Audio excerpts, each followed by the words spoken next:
for those of you who don't recognize him, that's a guy who works in the dinosaur industry in a dinosaur setting. Bob Garfield, who works for National Public Radio and does a program called On the Media, which I use a lot, and just wrote a very successful new book about these issues.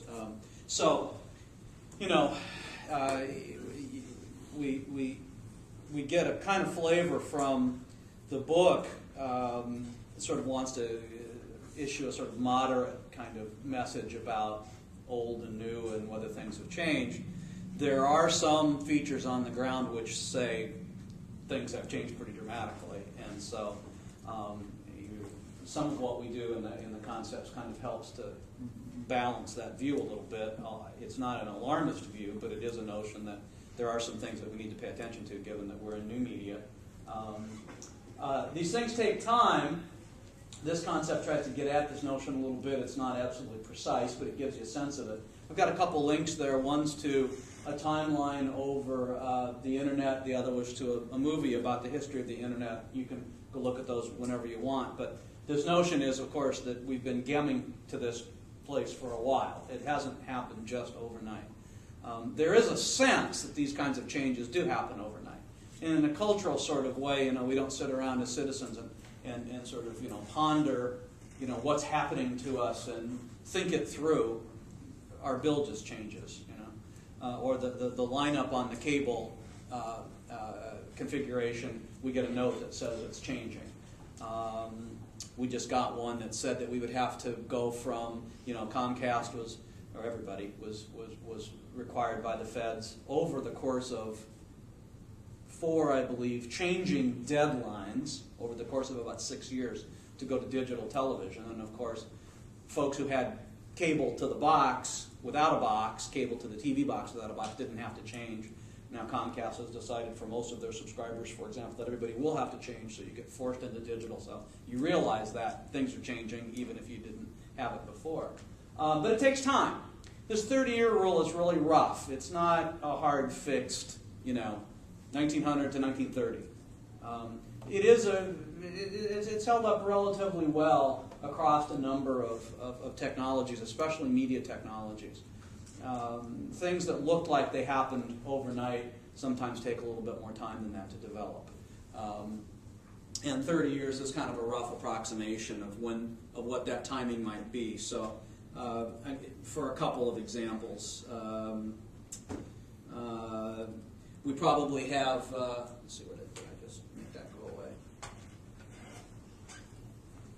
We probably have, a reasonable expectation now that some kind of electronic reader is going to be more viable in the marketplace. Now, whether e-readers or iPads or something like that are going to replace printed books is a whole different issue.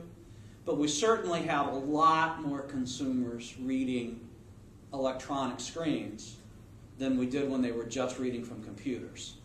When you start getting these readers that sort of work, they're portable, you can download things wirelessly, they're pretty facile, they've got some kinds of advantages from an interface where you're sitting in front of a computer and your hand's attached to a keyboard, they start to finally, good Lord, we've been talking about e-readers for a long time. And they're not all together here yet, right? You still got some fussing with big segments of the industries about which standard they're going to use. They don't all use the same back-end standard, which is somewhat troublesome. So they're not all compatible. The publishers don't know which standard to get on. The publishers are still a little bit quirky over copyright. They're awfully worried what happens if you guys could get text. This is this real bifurcated deal. The high school publishers, which is a big part of the textbook publishing market, right? Huge.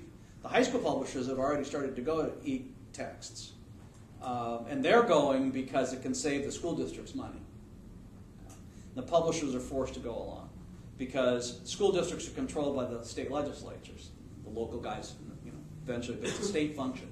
So the state of Texas can say, everybody's got to have e-textbooks, do them now, and the publishers have to respond. Colleges aren't organized that way. right? So the college market hasn't gone yet. And one of the reasons the college market hasn't gone is because they're worried that you're going to steal the electronic versions. Okay? They don't quite know how to lock you out yet. They don't know what devices to force you to use there. And there is no organizing group who wants to save money to tell the publishers you have to. So they're holding out a little bit. Eventually, I think they probably will go as well.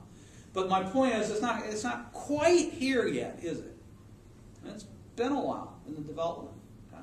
Been a while in development. So, you know, there's this notion that 30 years kind of works. Before I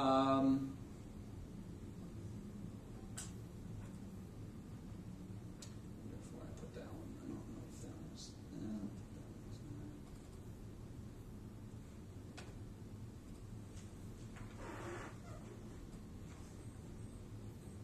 This is a chart that talks about phases of social networking. And runs from 2003 up through 2013, the first decade, right, of social networking, from the era of social relationships, of social functionality, social colonization, era of social context, and of social commerce. I'll put this link up for you on Sakai so you can look at this chart. But the notion is that even in social media, we're beginning to see this sort of phasic moving from through the development of using social media in various kinds of ways. So these things don't happen immediately, and so you got some time for things. Some time for things to phase in, and